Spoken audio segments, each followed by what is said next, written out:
Words cannot describe the pain and sadness and surprise that I feel with the recent loss of MJW. He was the big brother. He was a beacon. He was one of the most multifaceted, talented men. So gentle.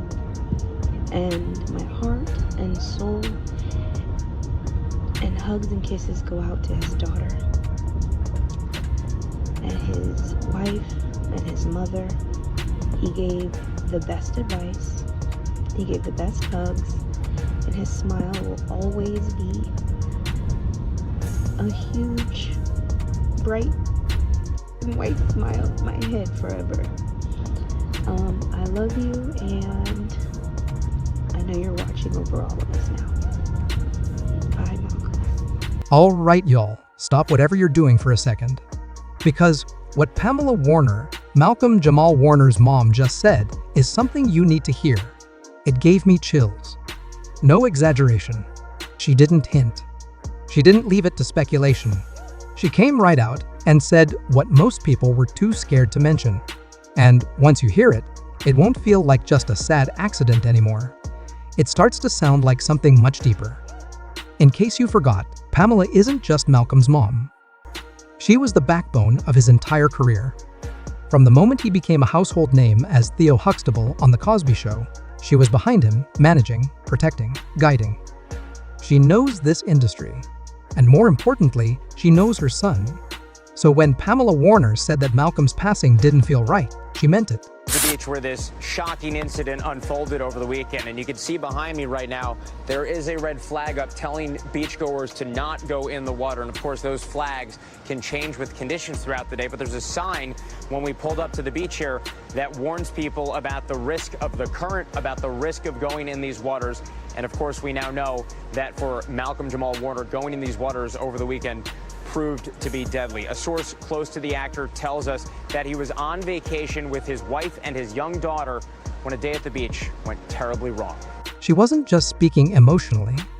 She was speaking with conviction, the kind that only comes when something isn't adding up. And this wasn't about rumors or hunches. It was about facts, how quickly the story was closed, how few details were explained, and how everyone just moved on like nothing ever happened. Let's start from what we know. Malcolm had gone to a quiet dinner. Nothing fancy. Just an informal industry gathering with people he'd known for years. Those who were there said he was in good spirits, laughing, relaxed, being his usual self. A few hours later, he was found unconscious in a swimming pool at a private Hollywood mansion. No one saw it happen. No one was around when they found him. And, just like that, the police ruled it an accidental drowning. But here's the thing, Malcolm didn't even swim at night. To remind you, as I remind myself, that no matter what's going on, there's always a reason to smile. Peace and love, and I'll be back soon. He was cautious. He wasn't reckless. There were no signs of alcohol, no drugs in his system, not even a sleeping pill. The autopsy confirmed all of that. He was healthy, fit, and careful with what he put in his body. So how does a guy like that just end up at the bottom of a pool? And the questions don't stop there. Why hasn't the homeowner said anything? Not even a public statement? Where's the footage from the security cameras? Why is there no detailed breakdown of what happened between that dinner and when he was discovered? When you really stop and look at it, something feels off. This wasn't just a tragic accident. It's like there's a part of the story missing. And then Pamela finally spoke.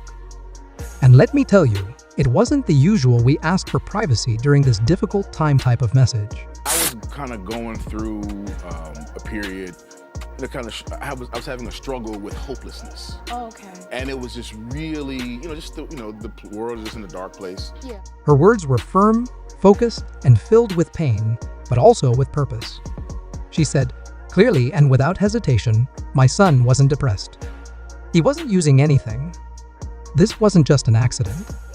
That right there? That's a mother speaking truth. A mom who would know if something was wrong with her child. She didn't sound like someone speculating. She sounded like someone who had seen enough to know there was more to the story. Then came the early autopsy details. No heart condition, no stroke, but there were bruises on the back of his head and shoulders. Not the kind you get from slipping into a pool. Not typical bruises from falling into water. And yet, the examiner said it was still likely an accident. That just didn't sit right. And that's when things really started to unravel. Malcolm's cousin James couldn't hold back anymore. He went live on Instagram, clearly frustrated and emotional. It's about people in my life who have gone on and transitioned. And I think about the lives that they've led, like they were really good people. So, and when we talk about, why are the good people taken away from us? And I go, maybe they're being rewarded or something. And he said, it point blank, this felt like a cover-up. He said Malcolm didn't go places he didn't trust. He was very specific about his surroundings and who he allowed near him. So what was he doing at that house? Alone? James didn't stop there. He brought up something a lot of people are thinking, but not saying race. He said if Malcolm hadn't been a black man, maybe this wouldn't have been swept under the rug so quickly. He's got a point. When white celebrities die under strange circumstances, the media digs deep. There are interviews, tributes, official timelines. But with Malcolm, it was like people just shrugged and moved on. James also hinted that there were people Malcolm had cut ties with. Folks in the entertainment world who didn't like being pushed away. He didn't drop names, but he made it clear some of those people might know more than they're saying. And just when you thought Pamela was going to go quiet, she made a bold move. She didn't sit back and mourn silently. She took action. She hired a private investigator. Not just any random one either. Someone with a serious reputation in Hollywood. Someone known for digging into high-profile, suspicious celebrity deaths.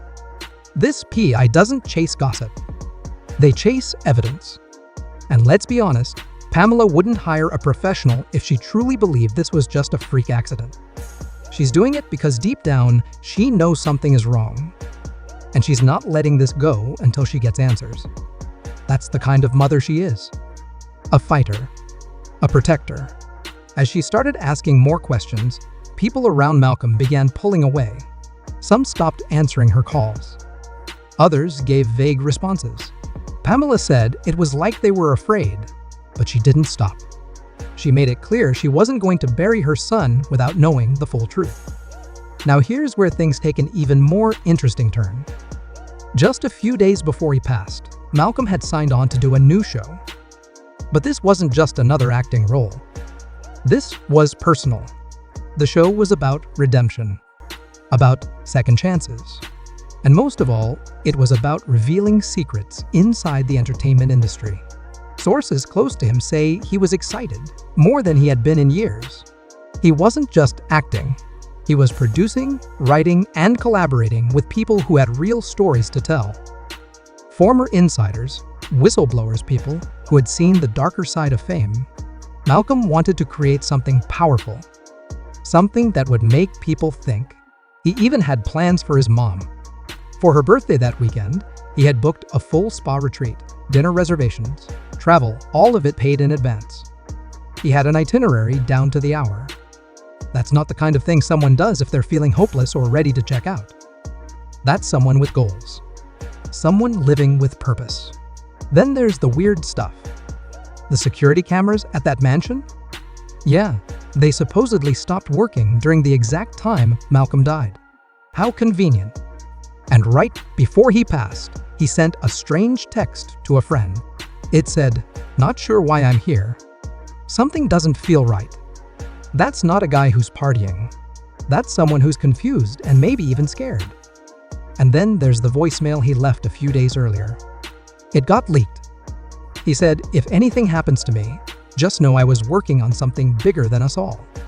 What does that even mean? Was he warning someone? Was he afraid? Was it about the new show? The secrets he was about to reveal? No one followed up on it. The police didn't investigate. The owner of the house never gave a statement.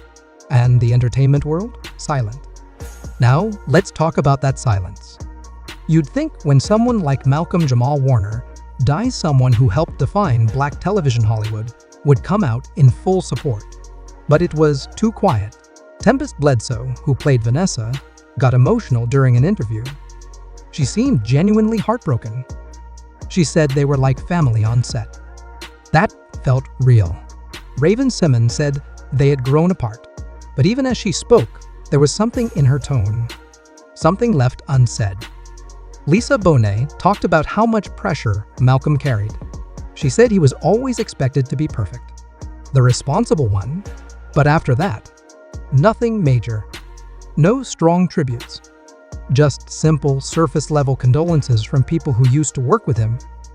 Even big names like Denzel Washington and Angela Bassett, who always talk about lifting up Black excellence, barely said a word.